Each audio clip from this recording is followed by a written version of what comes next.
Bonjour à tous, bienvenue sur Mosaïque. Aujourd'hui, nous nous installons à Hambach où nous retrouverons les résidents de l'EHPAD Les Saules. Nous évoquerons la canicule et ses conséquences avec le directeur de l'établissement. À la une, le 13 rue des Chèvres renaît de ses cendres. Sarreguemines Confluence Habitat vient d'inaugurer 4 nouveaux logements à cette adresse pour un montant total de 674 000 €. Les locataires prennent possession des lieux aujourd'hui. On y revient plus en détail tout à l'heure dans le JT. Voici le sommaire de l'émission. Avec l'agglo, plus belle la vie. Au sommaire sur Mosaïque, Daniel Viennet prend sa retraite. Le proviseur du lycée Jean de Pange a organisé son pot de départ en présence de ses collègues et amis. Une fresque aux couleurs de Sarreguemines habille le bâtiment du périscolaire de la rue de la Cité, une œuvre transfrontalière réalisée par des jeunes. Des jeunes qu'on retrouve sur le green du terrain de golf de Sarreguemines, mais aussi à la bibliothèque de Wüstwiller, à l'occasion de la remise de prix du concours Moselle Lire. Enfin, dans le JT, nous reviendrons sur l'inauguration du 13 rue des Chèvres à Sarreguemines, un bâtiment qui renaît de ses cendres.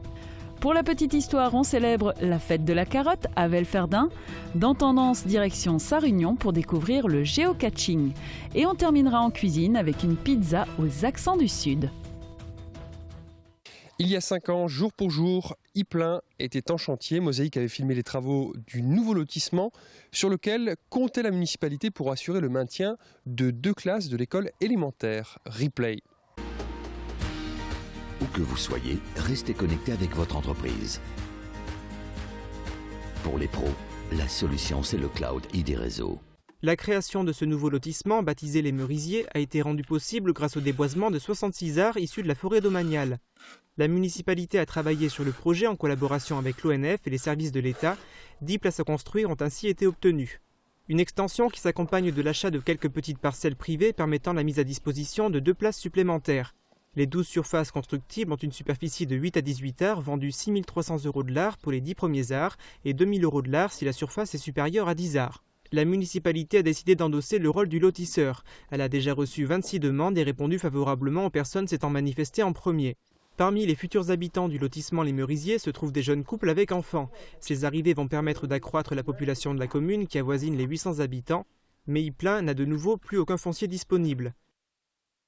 Pari réussi pour la commune d'Ypelin. Les 2 classes de l'école élémentaire ont réussi à se maintenir au fil des ans. On passe à la page météo. 17% des accidents du quotidien ont pour origine le sport. Assurance accident de la vie, la sécurité par tous les temps. Bonjour tout le monde, pour demain, les températures vont atteindre des sommets. Juillet fait une arrivée particulièrement réussie. L'ambiance s'annonce plutôt agréable en début de matinée grâce à des températures raisonnables. Le soleil inonde ensuite une nouvelle fois cette journée de ses très chauds rayons. Les températures partent de 14 à 20 degrés et les maximales continuent leur progression pour s'échelonner de 30 à 37 degrés. Demain mercredi 1er juillet, nous fêtons les Thierry. Le soleil nous accompagnera de 5h30 à 21h34. Très bonne journée à tous, à demain.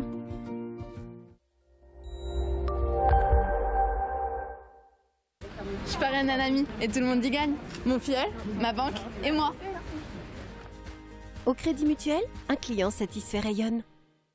À la une du Républicain Lorrain, Valls valide la Lorraine high-tech. Le Premier ministre a inauguré le CEA Tech Metz. L'événement attendu était la signature du contrat de plan État-région d'un montant de 740 millions € pour les 6 ans à venir. Dallas, son univers impitoyable, continue de séduire. À Bénin, Horst Liebfried consacre un musée à son personnage favori, l'impitoyable J.R. Ewing. À lire à la une de l'édition de Sarreguemines, un nouveau souffle pour l'ancien hôtel social. On en parle plus en détail dans le JT de Mosaïque, c'est tout de suite.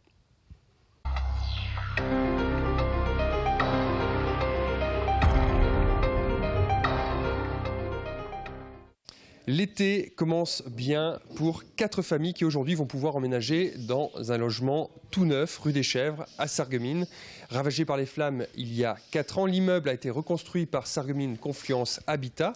Il a été inauguré hier en présence des élus, des sociétés intervenantes et des futurs locataires. Reportage de Marie Lorenz et Julia Bitran. 1 an et demi. C'est ce qu'il a fallu à l'immeuble situé au 13 rue des Chèvres à Sarreguemines pour revoir le jour. L'ancienne habitation, qui appartenait au CCAS, a subi 2 incendies en 2010 et 2011 qui l'avaient rendue inhabitable. 3 ans plus tard, Sarreguemines Confluence Habitat décide de reconstruire l'immeuble, une tâche qui s'est révélée compliquée. Il a fallu démolir une partie de l'immeuble, la partie avant de l'immeuble, exactement où nous sommes actuellement. Et il a fallu on a aussi assainir le pied du château puisque l'immeuble avait de graves pathologies d'humidité sur sa partie droite adossée au château. Nous avions des travaux préalables à faire également à l'arrière puisqu'il y a des anciennes murs de soutènement, de fortification qu'il a fallu purger, consolider et donc on avait tout un travail préparatoire à faire sur la plateforme arrière. Au final, 4 appartements de 40 à 100 mètres carrés ont été construits. Chacun est équipé d'une cuisine et d'une salle de bain opérationnelle. Ils sont réservés aux personnes isolées ou aux familles qui disposent de faibles ressources. Ces dernières sont satisfaites et n'ont qu'une hâte, s'y installer. Mon appartement, je suis déjà amoureuse de lui. Il est très lumineux. J'ai une super terrasse. Je pense que ça va changer notre vie. Et je suis content, très content. Ça fait 6 mois que j'attends sur ce logement, mais ça valait le coup d'attendre. J'aurais pas pensé qu'il y avait un petit bijou comme ça sur Sarreguemines et je suis contente d'en faire partie. Je commencerai déjà demain à ramener les meubles et tout pour venir ici le plus vite possible. Je l'appelle déjà Beverly Hills. C'est aujourd'hui que les locataires peuvent s'approprier les logements. Ils croisent les doigts pour que l'immeuble ne soit plus touché par un sinistre. Pour continuer ce journal, nous allons évoquer la canicule et ses conséquences avec Constant Kiffer. Bonjour. Alors, est-ce qu'il y a des recommandations pour un établissement comme le vôtre en cette période de canicule ? Alors, nous sommes un établissement de type médico-social, nous sommes donc déjà en position de veille. Nous travaillons toute l'année au quotidien pour améliorer notre plan canicule. Et donc, toutes les recommandations, nous allons les appliquer si effectivement le niveau monte. Alors, la canicule et ses conséquences, on en reparle dans quelques instants. Le temps de vous dire que Daniel Viennet tire sa révérence. Le proviseur du lycée Jean de Pange de Sarreguemines a célébré son départ à la retraite vendredi dans l'établissement entouré de ses collègues et amis. Il a fêté cet événement comme il se doit. Reportage de Marie Lorenz et Julia Bitran. L'émotion se lit sur le visage de Daniel Viennet.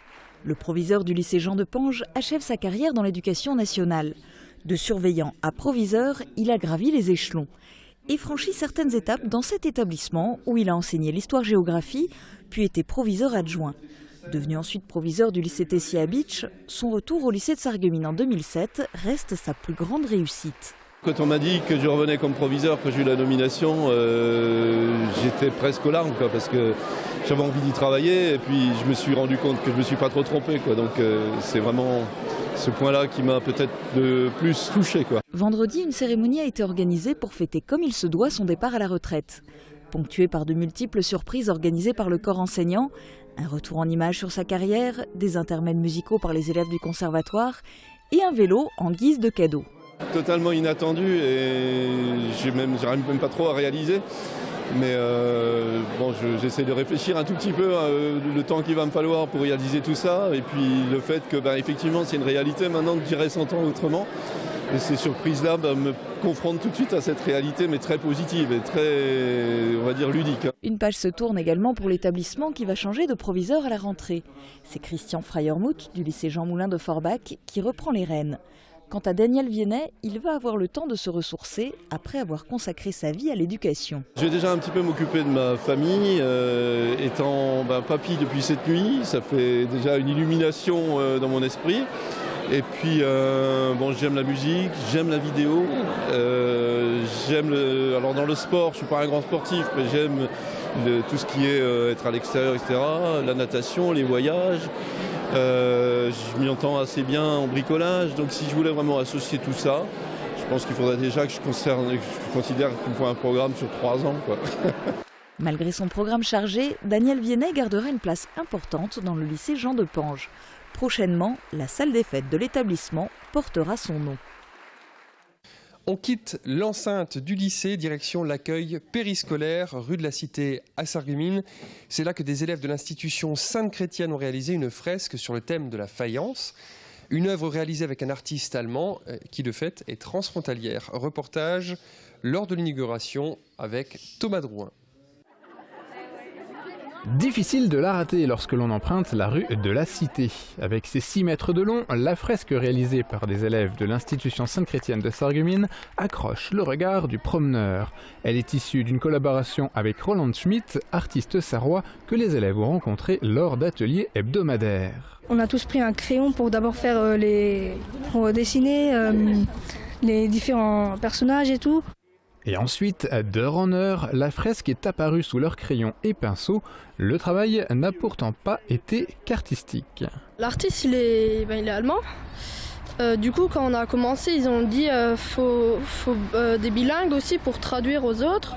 Du coup, je suis bilingue. Du coup, j'étais beaucoup dans la salle.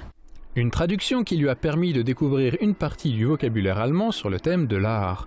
Ainsi, ce travail représentant l'histoire des métiers de la faïence restera aussi dans l'esprit de ses élèves, une aventure humaine et linguistique. Autre aventure possible, c'est dans les livres, pourvu que la lecture ne se perde pas. Le conseil départemental de la Moselle met tout en œuvre pour que ça n'arrive pas.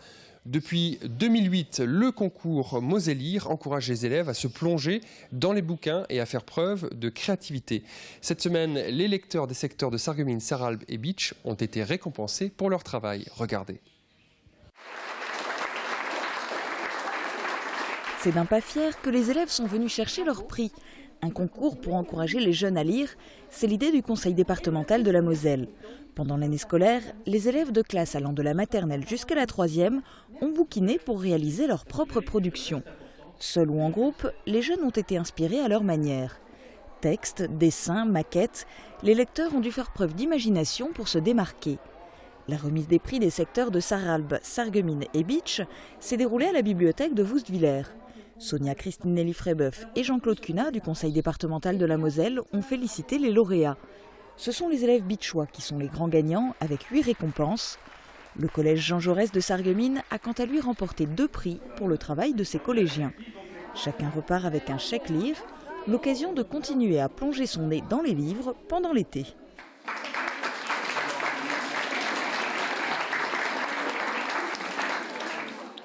L'été, c'est toujours une période délicate pour une maison de retraite. Constant Kiffer, j'ai pu lire que certains établissements ont carrément réorganisé le fonctionnement en impliquant différemment le personnel de ménage pour laisser plus de temps aux aides-soignants pour qu'ils puissent par exemple accompagner plus souvent à la douche. Faut-il forcément organiser la vie autrement quand les températures grimpent ? Tout à fait, il faut se réorganiser parce que notre priorité, c'est d'accompagner au mieux nos résidents sur des périodes chaudes pour qu'ils souffrent le moins possible. Et donc effectivement, les personnes qui sont normalement habilitées à des postes d'entretien seront à ce moment-là réaffectées à la personne pour leur donner à boire. Voilà. D'accord, ça c'est progressif, c'est en fonction C'est progressif, c'est des choses qu'on met en place. On développe une cellule de crise et on se réunit et on réaffecte les moyens tous les matins. On se trouve ici dans une pièce dédiée, une pièce un peu plus fraîche. Alors, normalement, ici, il n'y a pas de lumière. Alors, c'est une pièce, si vous voulez, rafraîchie, donc climatisée. On peut la régler. Donc, on l'a réglée à 24 degrés. On pourrait la réduire encore. Ce n'est pas le but, parce qu'il ne faut pas non plus que la climatisation, ils sont quand même sensibles. Donc, 24 degrés, je pense que c'est un bon compromis. Et bien sûr, l'établissement, dans la période de canicule, nous réduisons bien sûr nos lumières, puisque la lumière produit de la chaleur. Et la grande problématique de la canicule, c'est que le bâtiment monte en température. Voilà, donc d'où le but, le conseil, c'est effectivement d'éteindre les lumières qui, à la limite, ne sont pas utiles à ce moment-là. Alors on le sait, les personnes âgées sont vulnérables, mais les jeunes enfants le sont également. Heureusement, avec un peu d'encadrement, de la crème solaire et des horaires adaptés, ils peuvent profiter tout de même du beau temps, comme ces jeunes golfeurs qui sont montés sur le green de Sarreguemines. Regardez. Un sport au calme et au grand air. Avec ses caractéristiques, le golf sait séduire les plus jeunes. À Sarreguemines, l'école de golf compte 38 inscrits. Si les premiers coups ne sont pas les plus simples, le plaisir de jouer s'installe tout de même après un peu de pratique. J'aime le golf parce que c'est un sport d'équipe et que c'est à l'extérieur et on peut jouer seul, on peut s'entraîner seul et on peut jouer sur le parcours seul aussi. Pour la première fois, le terrain de golf de Sarreguemines accueillait une manche du championnat départemental des écoles de golf, une compétition qui regroupe les élèves des écoles de golf mosellanes sur 7 terrains différents, tels celui de Metz, de Beach et, samedi dernier, celui de Sarreguemines. Les jeunes golfeurs ont entre 7 et 17 ans, mais apprennent très rapidement à jouer en totale autonomie. Les tout petits, donc à partir de 7, on va dire de 7 à 10 ans, les parents ont le droit de les accompagner, mais de ne pas les conseiller, c'est-à-dire les accompagner seulement à une vingtaine de mètres. Donc déjà tout petits, les enfants, il faut qu'ils se prennent en main. Et ensuite, une fois qu'ils ont fait plusieurs compétitions comme ça, il n'y aura pas de soucis.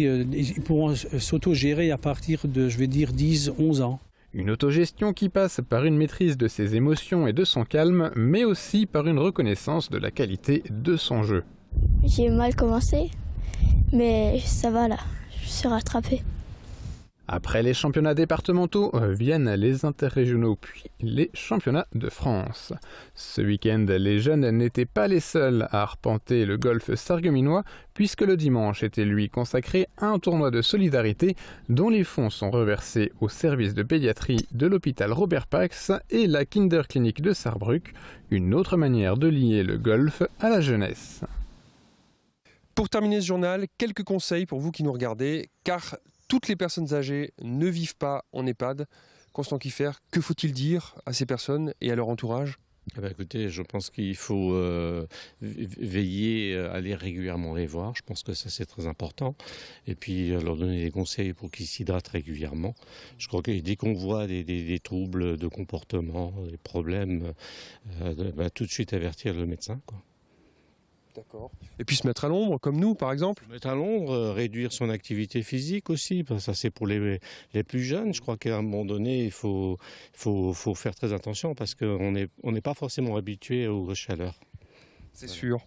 Alors, il y a d'autres conseils qu'on peut obtenir avec cette ligne 0800 06 66 66. Alors, c'est un répondeur téléphonique. Il vous donne toutes les informations. Vous devez connaître, je pense. Tout à fait. Tout à fait. Merci Constant Kiffer de nous avoir reçus. Fin du journal, restez avec nous.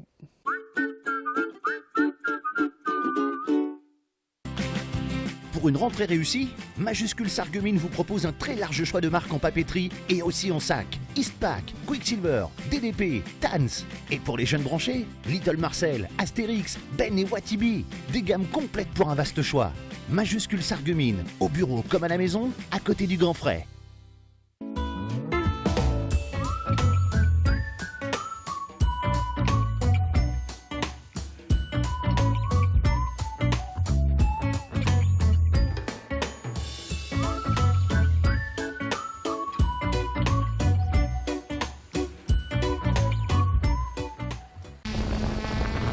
Un baptême, une communion, je fonce chez Festividé. À la recherche d'une idée cadeau ou envie de loisirs créatifs, je fonce chez Festividé. Besoin de vaisselle jetable ou d'un château gonflable, je fonce chez Festividé. Envie d'une déco en ballon ou d'un déguisement, je fonce chez Festividé. Festividé, zone commerciale de Sarreguemines derrière Jouet Club. Festividé, Festividé, des idées toutes faites.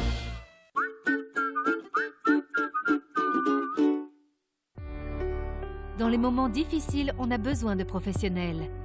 AVS. Notre métier, vous accompagner.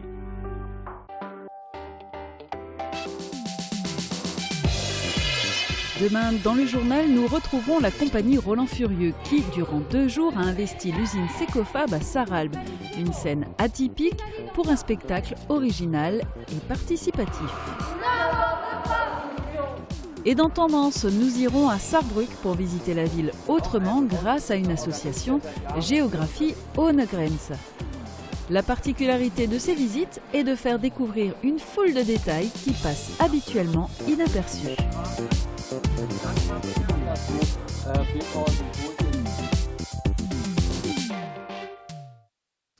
Le comble du présentateur roux, c'est de présenter la fête de la carotte.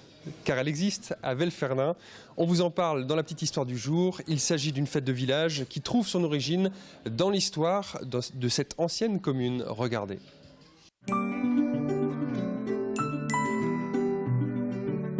FBS, du bon temps par tous les temps.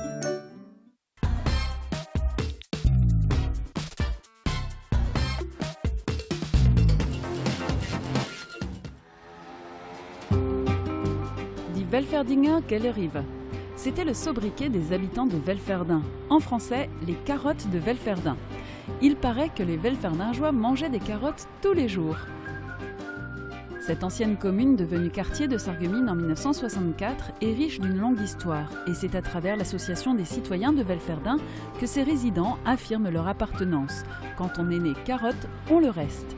Et pour le faire savoir, depuis quelques années, la fête des carottes marque ici le début de l'été et on y retrouve pour un temps l'ambiance du village à l'ombre des grands arbres de la place de la Fontaine.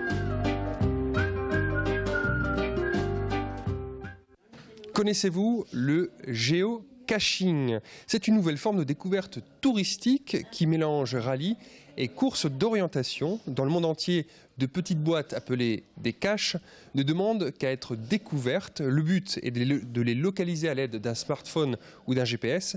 L'Office de tourisme d'Alsace-Bossu propose de s'initier à cette activité facilement addictive. Guillaume Dumonteil et Marie Lorenz vous en parlent dans Tendance.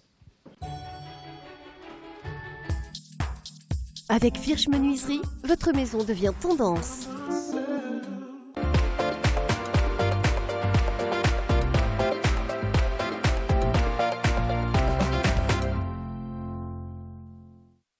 Bienvenue, merci de participer à notre après-midi d'initiation.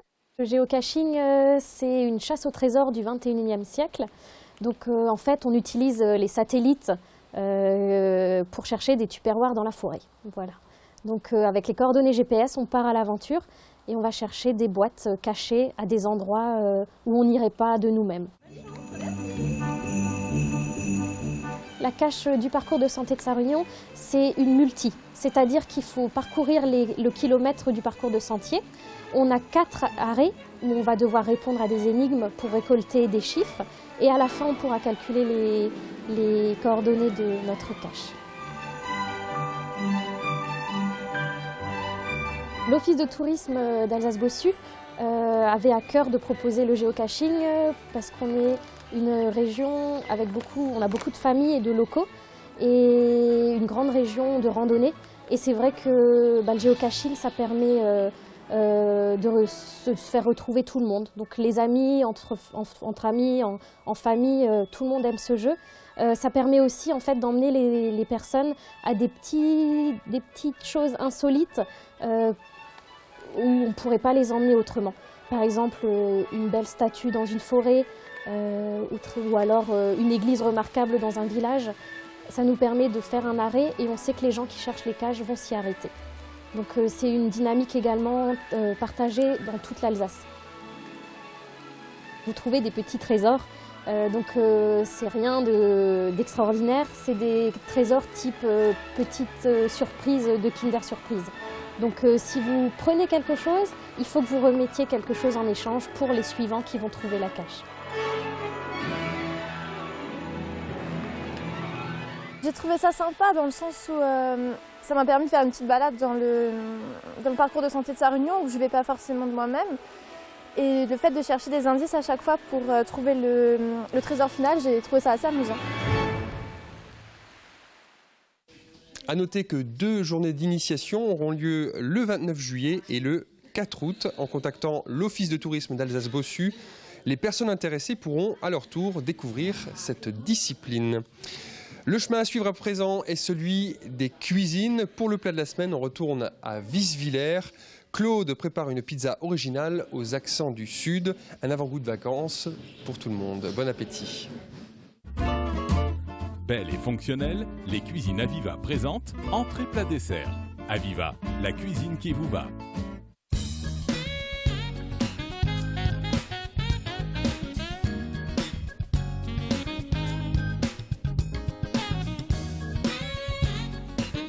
Bonjour à tous, c'est Claude de la Casa de Sarah.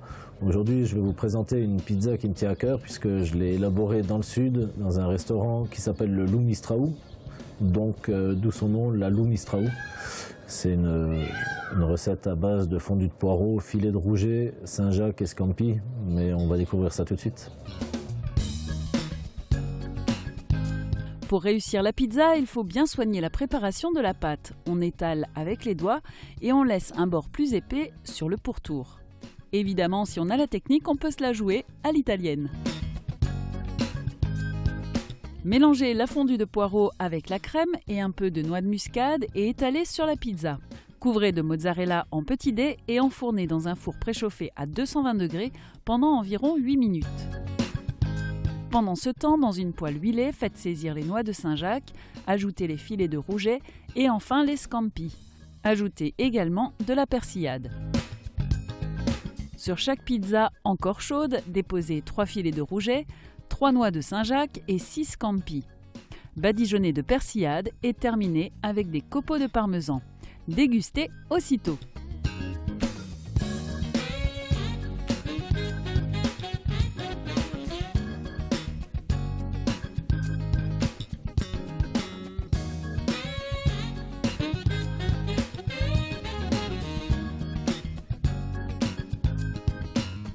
Donc voilà, vous avez pu voir, cette pizza a la particularité d'être dressée à 90% après la cuisson.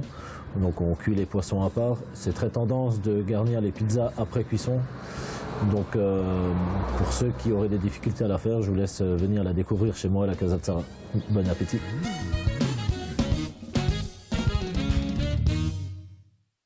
Fin de cette émission, merci de l'avoir suivi. Rendez-vous demain à partir de 12h sur Mosaïque. Nous serons au centre nautique communautaire.